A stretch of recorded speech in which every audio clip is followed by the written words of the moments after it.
उन्नाव उत्तर प्रदेश राज्य विधिक सेवा प्राधिकरण लखनऊ की कार्य योजना वर्ष 2023-24 के क्रियान्वयन के क्रम में कार्यालय जिला विधिक सेवा प्राधिकरण उन्नाव की माननीय जनपद न्यायाधीश अध्यक्ष विधिक सेवा प्राधिकरण उन्नाव श्रीमती प्रतिमा श्रीवास्तव महोदय के दिशा निर्देश में दिनांक 31/7/2023 को पशु क्रूरता एवं जानवरों की सुरक्षा पर श्री मनीष निगम अपर जिला जज सचिव जिला विधिक सेवा प्राधिकरण उन्नाव के द्वारा वृहद कार्यक्रम संपन्न किया गया, जिसमें बड़ी संख्या में पशु चिकित्सकों के साथ पशुपालकों द्वारा प्रतिभाग किया गया। सचिव महोदय द्वारा पशु क्रूरता एवं जानवरों की सुरक्षा के संबंध में विस्तृत जानकारी दी गई। ABL 24 न्यूज उन्नाव से ब्यूरो चीफ अभिषेक मिश्रा की खास रिपोर्ट।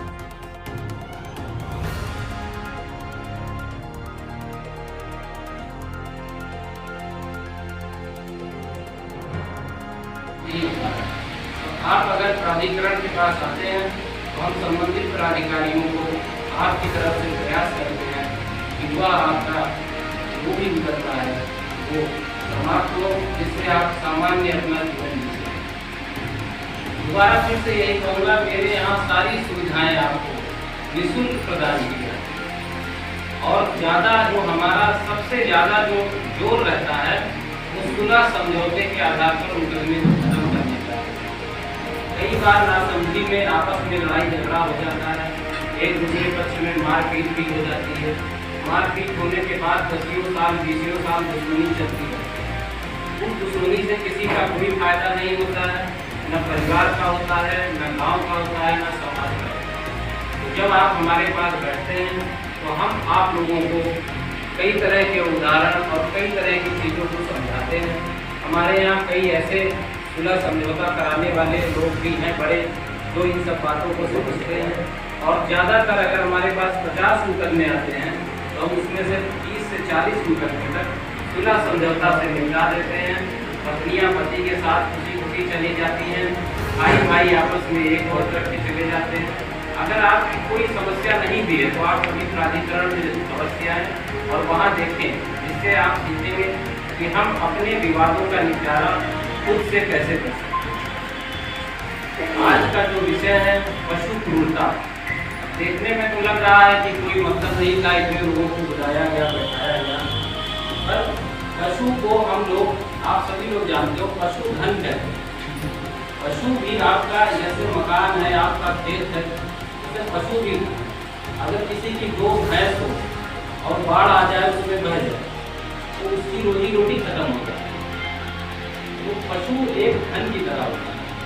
उस पशु को जब आप अपने जैसे बच्चों को प्यार करते हैं, उसको प्यार करेंगे तो आपको और उपयोगी होगा। आप देखिए बहुत सी घर में गाय होती हैं, जो एक पर्टिकुलर आदमी जाता है तो उसको ज़्यादा दूध देती है, दूसरा जाता है तो वो लगने में भी परेशानी है।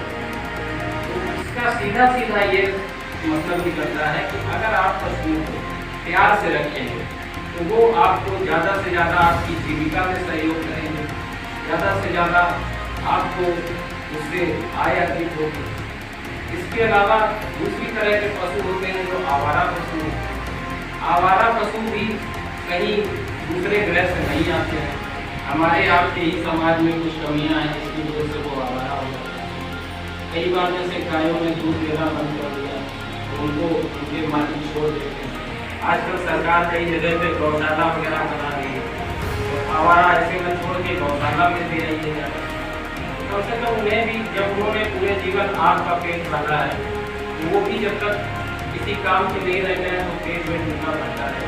इसी तरह जैसे डॉक्टर साहब ने बताया कि सवारी वाले पशु हैं, घोड़ा है, बैल है, उनके साथ दूसरी बहुत महत्वपूर्ण डॉक्टर साहब ने बात बताई कि जैसे हम गायों को इंजेक्शन लगा देते हैं, इस इंजेक्शन से एक तो उसके स्वास्थ्य पर बुरा प्रभाव पड़ता है, उससे निकलने वाला जो दूध होता है वो भी बेकार होता है।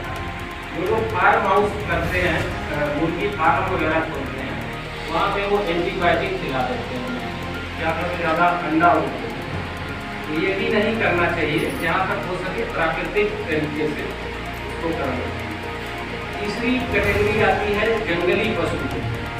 जंगली पशु के बारे में भी आपको डॉक्टर साहब ने बड़ा विस्तार से बताया कि एक प्रकृति की श्रृंखला होती है।